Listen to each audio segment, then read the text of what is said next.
in 2017, the Denver voters basically voted through the GO bond to fund the project. And that got us started through the design process, and now as we move toward construction. So starting in 2020, they say traffic analysis up there. That was basically us figuring out how to scope and really understand what the roadway needed, and also what the total cost was going to be, and really narrow that down. So then over the last 2 years, we have been moving into sort of early design, getting feedback on those design elements, and now we're moving into that final design stage and construction. We're going to talk a lot more about this, but you probably, if you drive 56 regularly, you see that some of the crews are already out there doing some preliminary work. And we'll be really doing more extensive work starting this month and next month. So we'll be getting started with that. And Jesse's going to provide a lot more detail on that, so I'm going to hand it off to you. Welcome, everyone. Again, my name is Jesse Gross. I'm the project manager for Ames Construction. Appreciate everybody taking some time tonight to hear us present hopefully some of the improvements that you guys are going to enjoy through the. So our primary objective of the 56th Avenue is really to deliver 3 tangible benefits to the Montbello community. First being equity, second being mobility, and third being safety. If we can go back one slide. Sorry about that, Candace. So the way we're going to deliver those tangible benefits is really through the improvements that we're going to give to the 56th Avenue corridor and hopefully to you folks. The first and probably the most obvious one is we're going to widen the roadway, right? It's two lanes now. We're going to widen it out to 5 lanes. It's going to give 3 additional lanes of capacity. So hopefully that should be a huge improvement.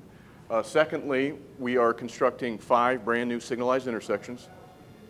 2 of those signalized intersections exist today. Those are at Peoria Street and Chambers Road. What we're going to do is we are going to enhance and improve those signals, and probably the biggest benefit for you folks is going to be we're adding 3 new signalized intersections at Uvalde Street, Crown Boulevard, and Memphis Street. So in addition to the signals, we will be constructing a brand new median all the way throughout the corridor, 3 miles of median. We will be providing several pedestrian enhancements, including but not limited to, we're constructing a 10-foot multi-use path along the north side of the corridor. We are upgrading all of the 14 intersections along the south side of 56th Avenue to get those into ADA compliance. And we are extending the sidewalk from Memphis Street to Pena Boulevard. And maybe last but not least, for some of these major improvements, there's going to be significant drainage improvements in the corridor, most notably at Uvalde Street. There's, between us and Mile High Flood Control District, there's some regional drainage improvements that are being built there. And the intent there is to help mitigate some of the historic flooding issues that I'm sure the community has probably seen in recent years when we've had significant storm events. Okay, so we're going to run through 3 of those project benefits that I talked about. The first off being equity. Our team has been focused on really trying to deliver the equity and some of the resources that maybe historically has been unavailable to the Montbello community. That equity will be delivered through the improvements of the project. And some of those improvements that we can talk through is the new construction is going to meet the current city mobility and safety standards. An example of that would be those ADA improvements that I talked about along the south side at those 14 intersections. Some of those do not currently meet ADA compliance, and we're going to get those into ADA compliance. Secondly, we're going to prioritize and improve access to the Rocky Mountain Arsenal. What we mean by that is the 10-foot multi-use trail. You can see it here to the right. It's going to parallel north side of 56th Avenue and the Rocky Mountain Arsenal for the extent of the project. We will provide access to that 10-foot trail via all 5 of the signalized intersections. In this particular rendering, you can see the crosswalks across there, and that'll provide access from the south to the north side. There are several utility relocations that are a part of this particular project. All those will provide improvements and enhancements to the community. Most notably, the overhead electric line will be relocated underground between Buckley and Chambers. And what I mean by this is that wood pole that's a little bit lower than the massive metal transmission lines. Those transmission lines go from Chambers back to the west. Those are staying in place. The lines up here that we're talking about are from Chambers out to the east. We will be providing 80+ additional street lighting. All those street lights are going to go on the north side of the corridor. The street lights that currently exist today on the south side will remain in place. And last but not least, we will be constructing a new landscape median. Hopefully the community will be very pleased with the beautification and safety enhancements that this median is going to bring. NOLA will be discussing this new landscape median here in a few slides from now. Second of the project benefits, mobility. I'm particularly pleased with this one. I wasn't aware of some of the congestion issues, but I'm sure most people here in this room understand if you try to get on 56 in the morning for rush hour, or in the evening for rush hour, or any time during the day, there is significant congestion issues. So a very big plus for this project is we are going to improve the vehicular and pedestrian movements throughout the entirety of this corridor.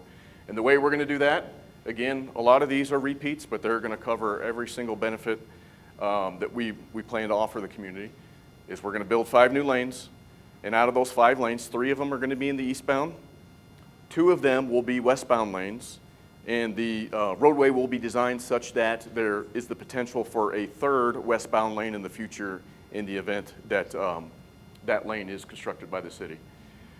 We will be providing several ADA improvements on those existing curb ramps. We talked a little bit about that. That's along the southern side of 56 at all 14 intersections, where you'll see us in there removing those ramps and replacing them and tying them back in to the existing sidewalk. Generally speaking, we're not going very far to the east and west, so that beautiful landscape that the parks maintains will not be disturbed very much.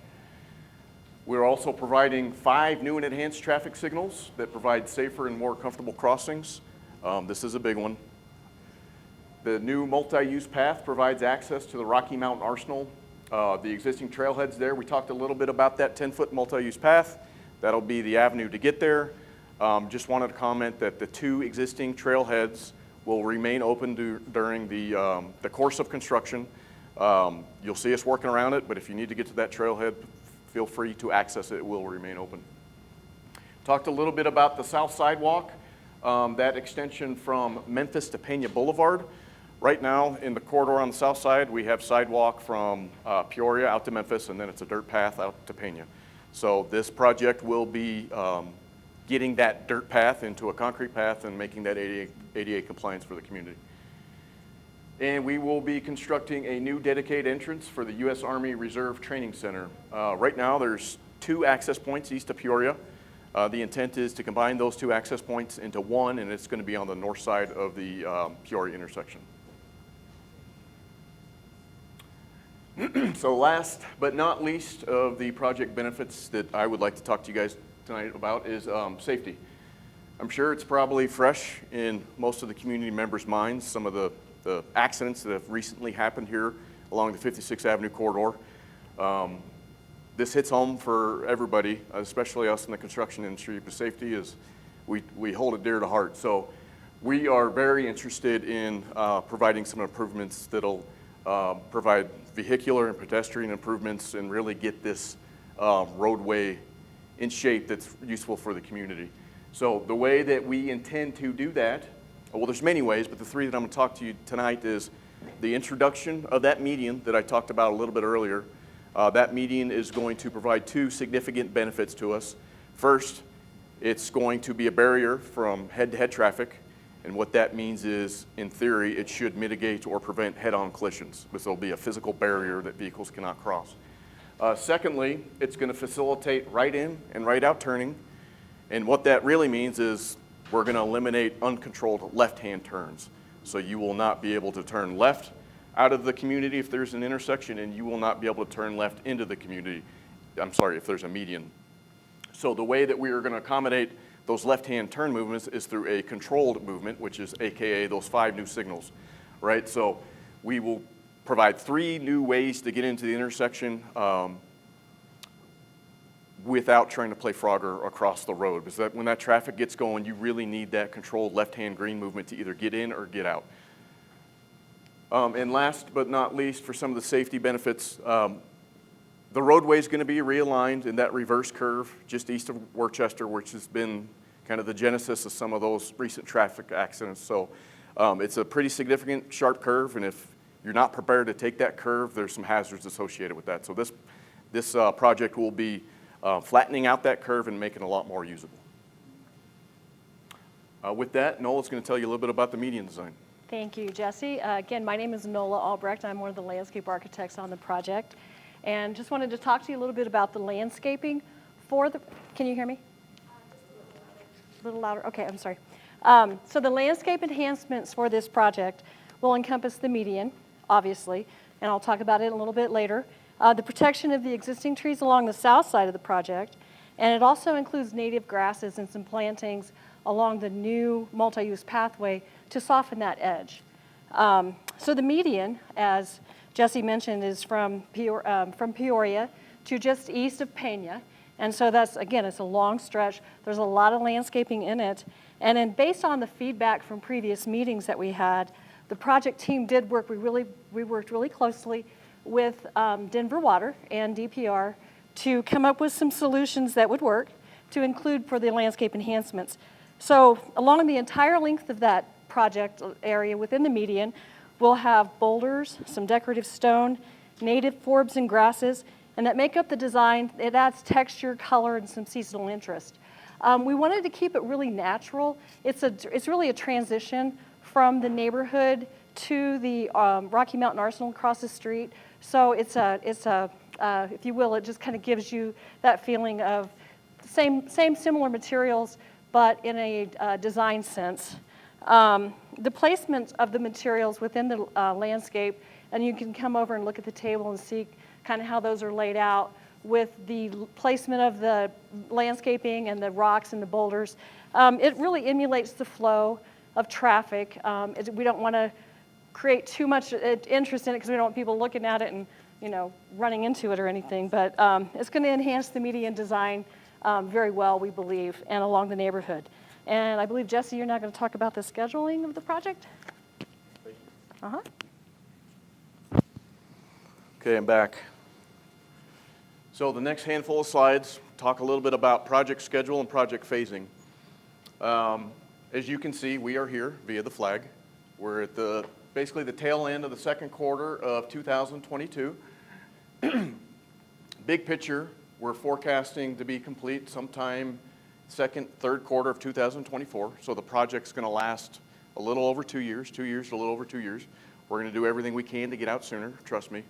From a phasing standpoint, we're just about wrapping up with the design. I would say at the end of this month, early next month, we should have all the plans that we need to start full bore construction. You've probably seen us out there with the guys in the red pickup trucks. We've already been doing some of the pre-phasing work and preparatory of us starting. And then phases 1, 2, and 3 will be kind of the bulk, the heavy lifting of our construction efforts over the course of the next 2 years. From a phasing standpoint, I'm hoping that it's pretty painless for the community. From a traffic configuration, or where am I going to be in the construction work zone during these 3 phases, I just want to talk a little bit about that big picture, and then we can get a little bit more into the details. But phase 1, there will be no difference to you guys right now. You're going to stay in the existing alignment of 56th Avenue. Both eastbound and westbound will both be on the south side of the road. Phase 2, we're going to kick everybody 30, 40 feet to the north on the newly constructed roadways, and it'll be in that condition for 6 to 8 months. And then phase 3 is kind of coming towards the finish line. We'll have enough built to where we can split traffic on both the north and south side, and you should be able to see the finished product at that point. So with that, we'll jump into a little bit more of the details on the phasing. Just to give you a perspective on where we're at, the top cross section is what the road looks like today. You'll see the vehicles both eastbound and westbound in the existing 56th Avenue, and then you'll see just the green space out to the north. The bottom section is what we're calling construction site prep. This particular phase will be very minor from a time frame standpoint. The intent of what we're doing is, if you guys have noticed, the existing eastbound lane has some significant asphalt issues, if you will. It almost looks like it's about to fall apart. So we don't want it to fall apart during the middle of construction, because that means we will be out there trying to replace it and closing lanes down and impacting traffic even more. So the way to help avoid that is we are going to push the eastbound lane maybe 3 foot to the north, where we'll get get that wheel path out of the bad asphalt area and get it on competent asphalt. So you'll see us probably here in a few weeks, we'll go restripe from Peoria all the way out to Chambers. You'll see traffic shifted a few feet to the north, and that's what it's for. It's to help prevent maintenance issues and lane closures while we're in construction. So after construction site prep, we're going to go right into phase one. Hopefully. All right. So what we've done here on this slide is just to give you a sense of reference. Construction site prep is now on top. Phase one is what I'm going to talk to you about here on the bottom. Again, the traffic sits in the existing condition as it is today. The blue hatched area is what we're going to be building while you see us kind of on the north side of the roadway. That includes some of the median elements, curb and gutter, the paving, the roadside ditches, the 10-foot multi-use trail. We've got a whole bunch of utilities to relocate and streetlights amongst others. So the intent would be to get phase one done. We're going to jump right into phase two, and then you'll be able to see where we're pushing all the traffic to where we just completed in phase one. So if we go to the next phase two slide. Again, phase one is up top for reference. Phase two is the one I'm going to talk about right now. You can see now that we've shifted traffic to the north that we mentioned briefly earlier. All the improvements are generally completed. You see the trail is there, street lights are there. All of the signalized intersections will be functioning at this point, so you'll be able to make those left-hand turn movements in and out.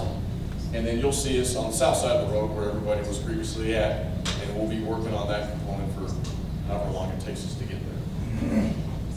So phase two, jumping into phase three, we are almost done. The pain is almost over.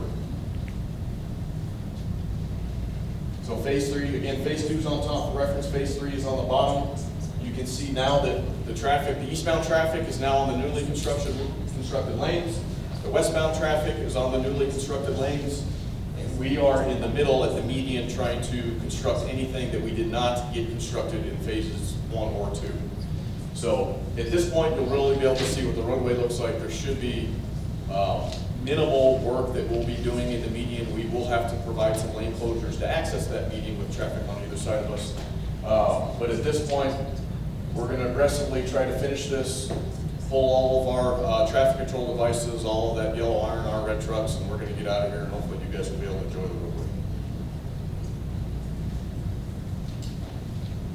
And with that, I'm going to pass it off to Suzanne to talk about our Mwb and Workforce Development. Thank you, Jesse. Well, I'm happy to be here and wanted to just talk to you. We've heard a lot about what's going to happen in your community and how we're going to make it better aesthetically. But we also want to look at the entire ecosystem and ensure that there are jobs and contracts. Now, I don't want to sit here and say that we're going to have 5,000 jobs because in the community, because it is a construction project and we're working very diligently on our workforce plan. As you can see, our goals are, the city has requirements. They have a very strong apprenticeship program that they have in place.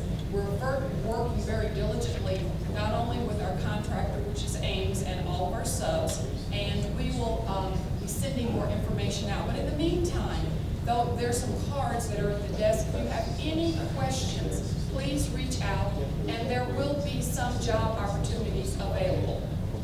We don't have them yet, right? Almost is coming down the pipe. And then also with Minority Women Business Goals, we have some contract opportunities that will be coming up. This forum is really for you to learn about what's happening aesthetically and from the construction perspective, but we will be having additional outreach meetings with regard to MWBE, as we call it, small business. And we also want to ensure that local businesses, they may not be certified as a small business, but they may want to actually bid on some work. We want to make sure that you can get the word out. We want to get the word out to everyone. So again, please take that information and pass it along. The cards are strategically placed at the tables in the back and then also outside. One last thing, and then I'm going to turn it over to Dana, and she will kind of give you directions on the rest of the evening. We want to make sure we're reaching out to you and we're giving you information and we are getting information from you. We have a survey. If take a few minutes. I know everybody hates surveys, but we have enough pens. Please just answer the questions and make sure that if you did leave your information out there, put it on the survey. We want to make sure we're connecting with you. And if there's anybody in your neighborhood that should be a part of this, please let them know, give them our information, or you can give us their information. So with that, I'm going to turn it over to Dana. Thank you.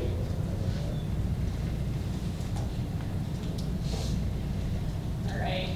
So hopefully that was a general good overview for you guys, but this really tended to be an open house style to answer your questions.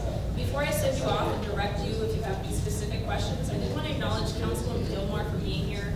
She's been a champion for this project for I don't know how many years, so I don't know if you want to say anything about your efforts, but thank you for coming tonight. Thank you for championing this project. Yes, thank you. I appreciate everybody being here tonight, and just want to encourage you to ask whatever questions you have and get the information, and then share it out with your friends and neighbors, because it's so important that we're letting people know what's going on and where they can get the appropriate information. And you gave me a great opportunity here, Dana, to ask you a question, or the team members. Is there going to be some sort of text messaging or some communication channel that when folks are getting ready in the morning or the night before, they can check to make sure that their route in and out of the neighborhood, there's alternatives suggested, etc.? Yep, so part of the reason we have those cards is to hopefully take those home and sign up for the listserv. So Suzanne, who you just met, is going to be leading that effort. We'll have weekly, if not more frequent updates, and the first line of getting that information is via that listserv. They'll also be on our webpage, which is on there. So yeah, please sign up for that so you can get that information regularly, and then you can direct other members of the community to go out. And there will be, some of those big boards out for parts of the project when there's actual changes in routes and stuff, but to find weekly or regular updates, it will be like that. And there's more information directly about construction in the back. So I'm going to direct you guys to ask those more specific questions. So off to the left is more about what the final project is going to look like and the design. So questions about that or comments about that side over there. And then in that whole stretch in the back are a lot of information about the different phasing. I know that was a lot of information we just shared. And the different detours as it affects Montbello specifically. And then over on the right is a bit more information about the landscaping. So all of those, you can go to those. If you have general questions about other transportation issues, I'll be hanging around in the back. So I'm going to send you all off, and there's snaps thanks to Montbello 2020's help and Mock's help for getting word out. So we're going to send you off, and staff will be around to answer